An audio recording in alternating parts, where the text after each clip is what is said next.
ఓం శాంతి. మురళీ తేదీ 16/9/2024. బాబా చెప్తున్నారు, మధురమైన పిల్లలు, ఇది అద్భుతమైన సత్సంగము. ఇక్కడ మీకు జీవిస్తూనే మరణించటం ఎలాగా అనేది నేర్పించటం జరుగుతుంది. జీవిస్తూనే మరణించేవారే హంసలుగా అవుతారు. ప్రశ్న: పిల్లలైన మీకు ఇప్పుడు ఏ ఒక్క చింత ఉంది? జవాబు: మేము వినాశనానికి ముందే సంపన్నంగా అవ్వాలి అన్న చింత ఉంది. ఏ పిల్లలైతే జ్ఞానము మరియు యోగములలో దృఢముగా ఉంటారో వారికి మనుష్యులను దేవతలుగా తయారు చేసే అలవాటు ఏర్పడుతూ ఉంటుంది. వారు సేవ లేకుండా ఉండలేరు. జిన్నుభూతం వలె పరిగెడుతూ ఉంటారు.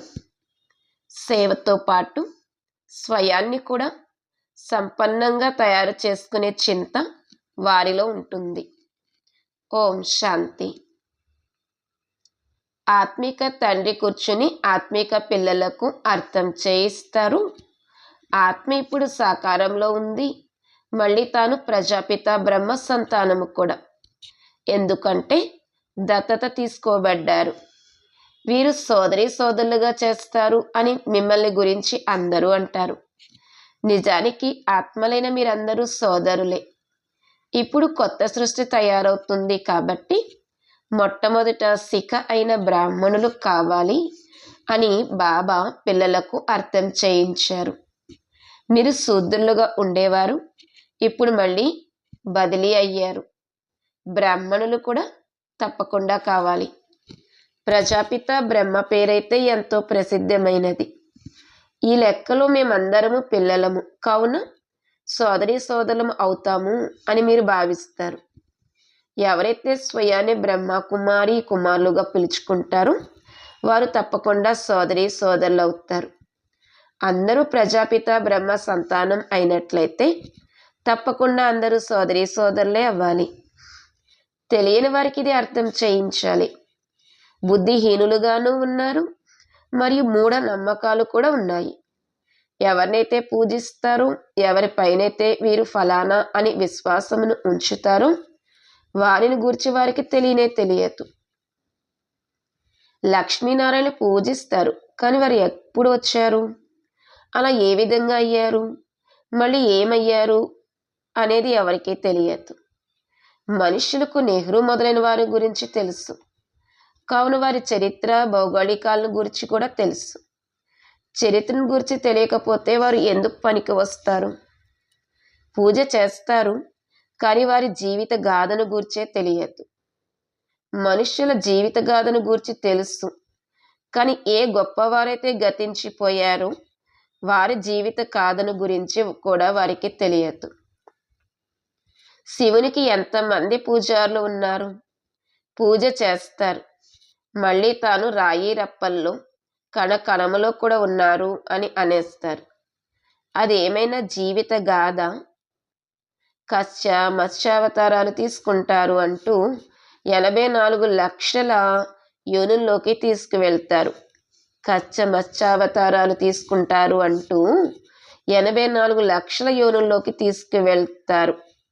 ఇది తెలివైన విషయమేమీ కాదు. స్వయాన్ని కూడా పతితులుగానే పిలుచుకుంటారు. పతితులు అన్న పదము ఎంత చక్కగా సరిపోతుంది. పతితులు అనగా వికారులు.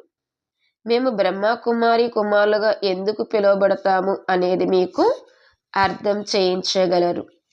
ఎందుకంటే మేము బ్రహ్మ పిల్లలము మరియు దత్తత తీసుకోబడిన వారము. మేము కుక వంశావళులము కాము, ముఖ వంశావళులము.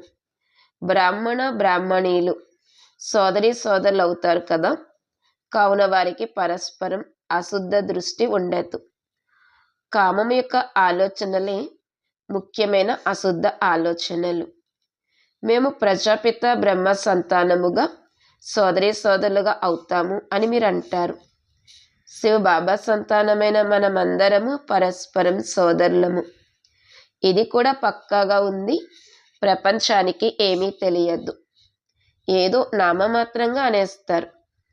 ఆత్మలందరికీ తండ్రి ఒక్కరేనని మీరు అర్థం చేయించవచ్చు. వారినే అందరూ పిలుస్తారు. మీరు చిత్రమును కూడా చూపించారు. గొప్ప గొప్ప ధర్మాల వారు కూడా ఈ నిరాకారుడైన తండ్రిని అంగీకరిస్తారు. వారు నిరాకారమైన ఆత్మల తండ్రి మరియు సాకారంలో అందరికీ తండ్రి ప్రజాపిత బ్రహ్మ. వారు మళ్ళీ వృద్ధి చెందుతూ ఉంటారు. భిన్న భిన్న ధర్మాల్లోకి వస్తూ వెళుతూ ఉంటారు. ఆత్మ ఈ శరీరానికి అతీతమైనది. శరీరాన్ని చూసి వీరు అమెరికన్లు, వీరు ఫలానా అని అంటారు. కానీ అలా ఆత్మను అనరు.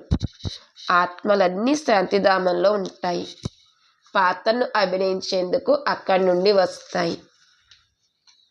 మీరు ఏ ధర్మం వారికైనా వినిపించండి. పునర్జన్మలనైతే అందరూ తీసుకుంటూనే ఉంటారు. మరియు పైనుండి కూడా కొత్త ఆత్మలు వస్తూ ఉంటారు. మీరు కూడా మనుష్యులే.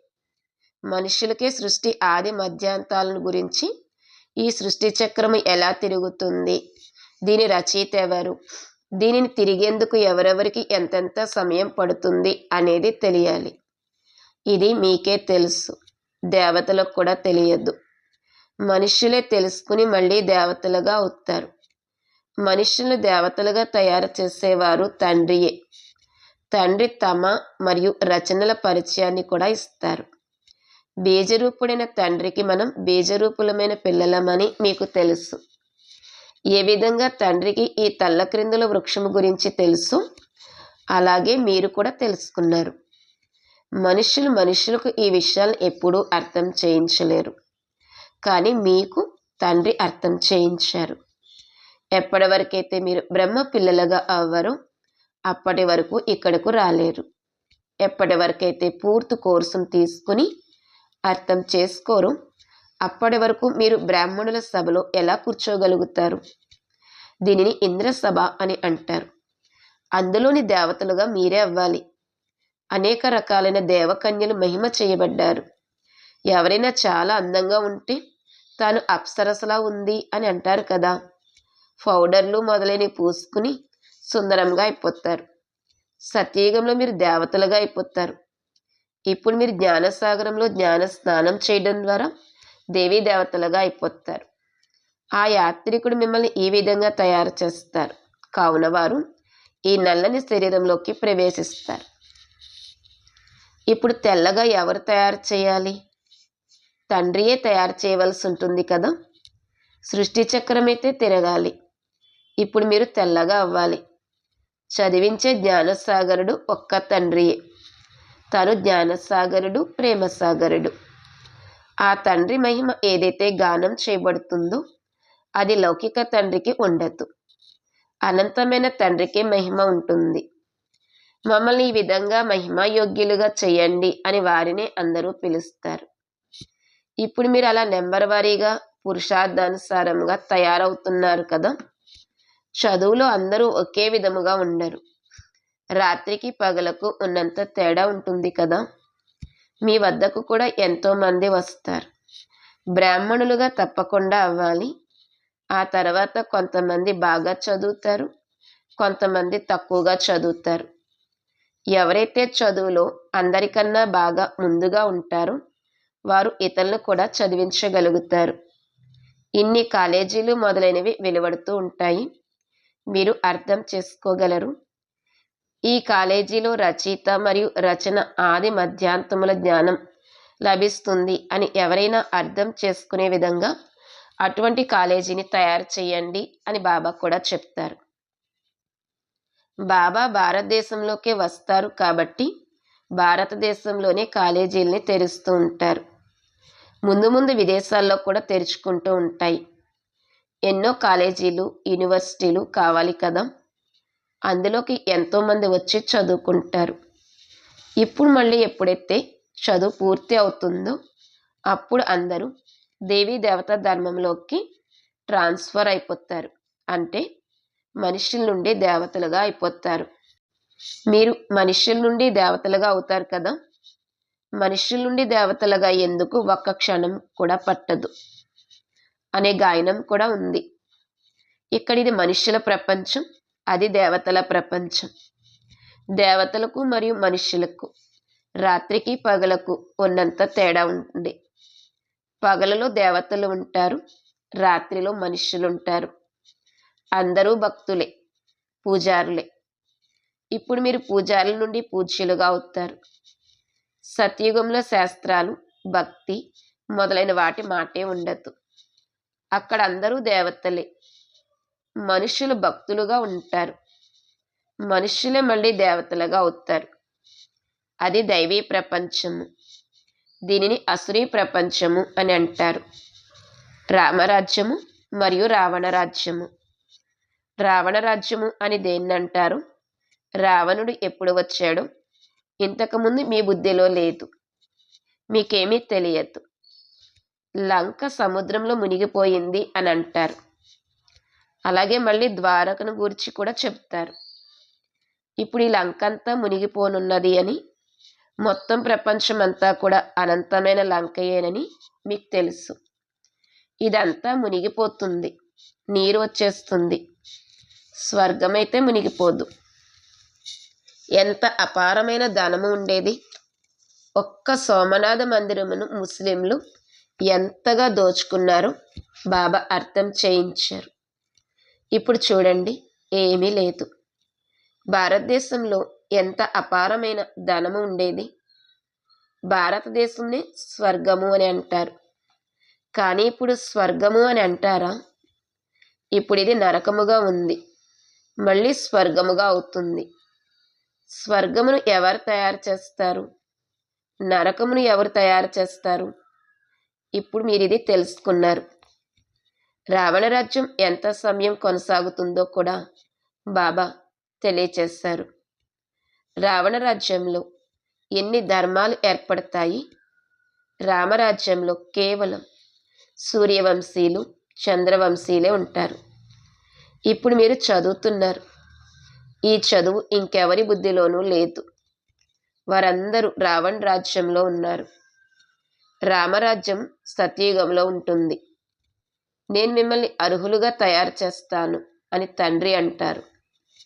మళ్ళీ మీరు అనర్హులుగా అయిపోతారు. అనర్హులు అని ఎందుకు అంటారు? ఎందుకంటే పతితులుగా అయిపోతారు కాబట్టి. దేవతల అర్హత యొక్క మహిమను మరియు తమ అనర్హత యొక్క మహిమను గానం చేస్తారు. దేవతల అర్హత యొక్క మహిమను మరియు తమ అనర్హత యొక్క మహిమను గానం చేస్తారు.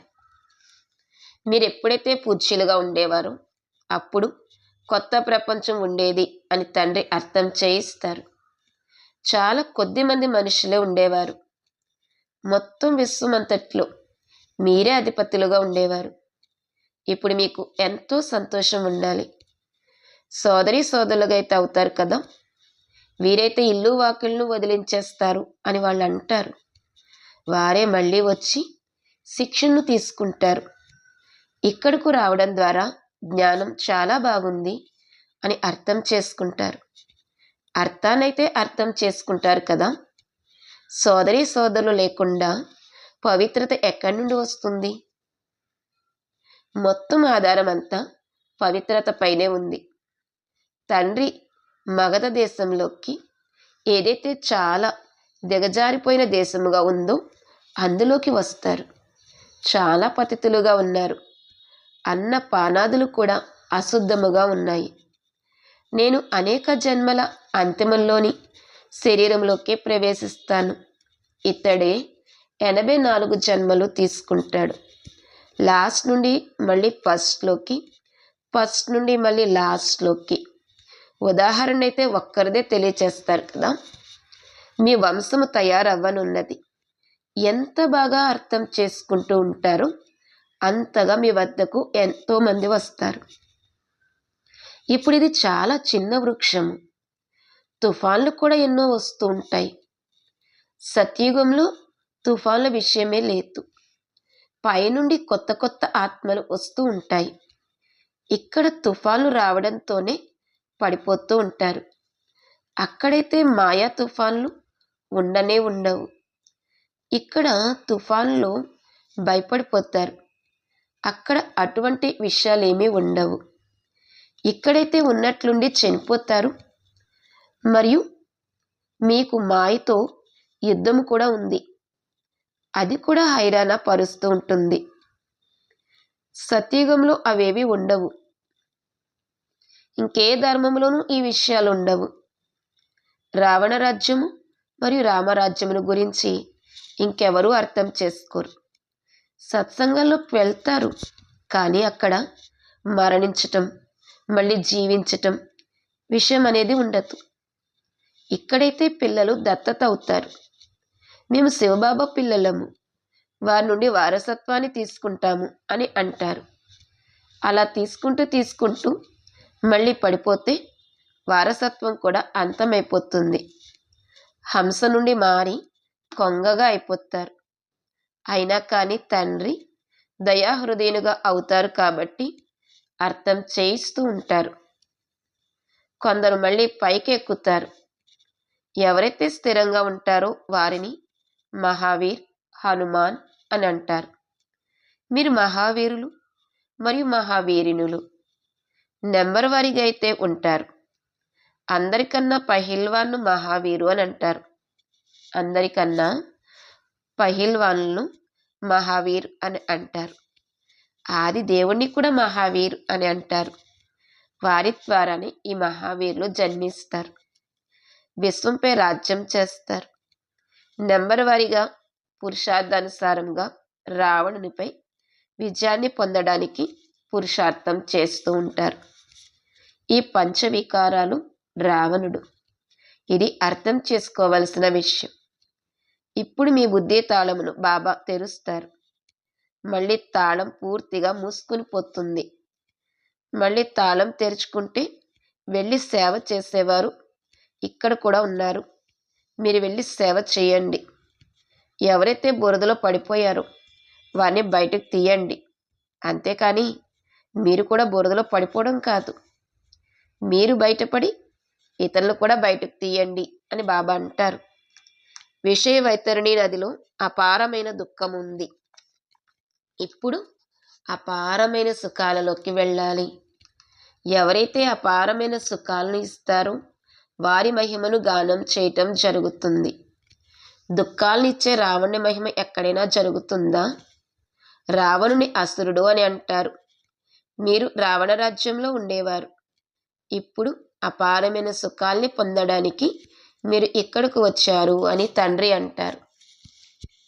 మీకు ఎంతటి అపారమైన సుఖాలు లభిస్తాయి, మీకు ఎంత సంతోషం ఉండాలి.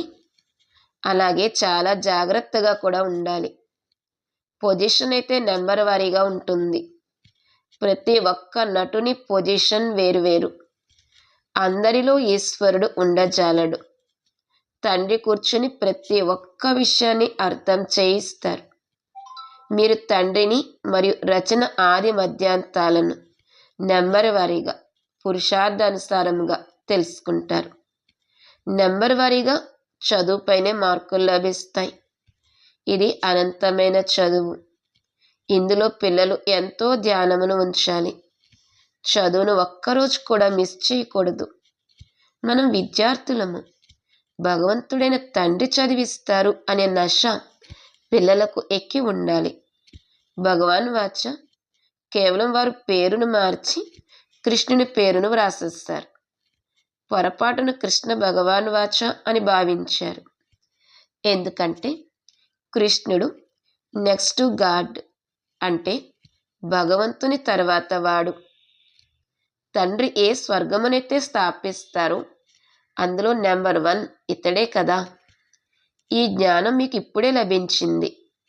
నెంబర్ వారీగా పురుషార్థానుసారముగా స్వకల్యాణమును చేసుకుంటారు మరియు ఇతరుల కళ్యాణమును కూడా చేస్తూ ఉంటారు. వారికి సేవ లేకుండా ఎప్పుడూ సుఖముగా అనిపించదు. పిల్లలైన మీరు యోగము మరియు జ్ఞానములో దృఢముగా అయిపోతే జిన్ను వలె పనిచేస్తారు. మనుషులను దేవతలుగా తయారు చేయటం హాబీగా అయిపోతుంది. మృత్యువుకు ముందే పాస్ అయిపోవాలి. ఎంతో సేవను చేయాలి. చివరిలో అయితే యుద్ధం జరుగుతుంది. ప్రకృతి వైపరీత్యాలు కూడా జరుగుతాయి. అచ్చ మధురాతి మధురమైన ఆత్మీక పిల్లలకు మాతాపిత బాప్దాదాల ప్రియ స్మృతులు మరియు గుడ్ మార్నింగ్. ఆత్మిక పిల్లలకు ఆత్మిక తండ్రి నమస్తే. ఆత్మిక తండ్రికి ఆత్మిక పిల్లల యొక్క ప్రియ స్మృతులు మరియు గుడ్ మార్నింగ్ నమస్తే. ధారణ కొరకు ముఖ్య సారము: 1. లాస్ట్ నుండి ఫాస్ట్గా వెళ్ళేందుకు మహావీరులుగా అయ్యి పురుషార్థం చేయాలి. మాయా తుఫాన్లో చెలించకూడదు. బాబా సమానంగా దయార్థ హృదయులుగా అయ్యి మనుష్యుల బుద్ధి తాళాన్ని తెరిచే సేవను చేయాలి. 2. జ్ఞానసాగరంలో రోజు జ్ఞాన స్నానం చేసి దేవతలుగా అవ్వాలి. ఒక్కరోజు కూడా చదువును మిస్ చేయకూడదు. మేము భగవంతుని విద్యార్థులము అన్న నషలో ఉండాలి. ఈరోజు వరదానము: గంభీరతా గుణము ద్వారా ఫుల్ మార్కులు జమ చేసుకుని గంభీరతా దేవి లేక దేవతా భవ. గంభీరతా గుణము ద్వారా ఫుల్ మార్కులు జమ చేసుకుని గంభీరతా దేవి లేక దేవతా భవ. వరదానం యొక్క వివరణ: వర్తమాన సమయంలో గంభీరతా గుణం యొక్క అవసరం చాలా ఉంది. ఎందుకంటే మాట్లాడే అలవాటు ఎక్కువైపోయింది. ఏదొస్తే అది మాట్లాడేస్తూ ఉంటారు. ఎవరైనా చాలా మంచి పని చేసి దానిని చెప్పుకున్నట్లయితే సగం సమాప్తం అయిపోతుంది, సగమే జమ అవుతుంది. ఎవరైతే గంభీరులుగా ఉంటారో వారికి పూర్తిగా జమ అవుతుంది.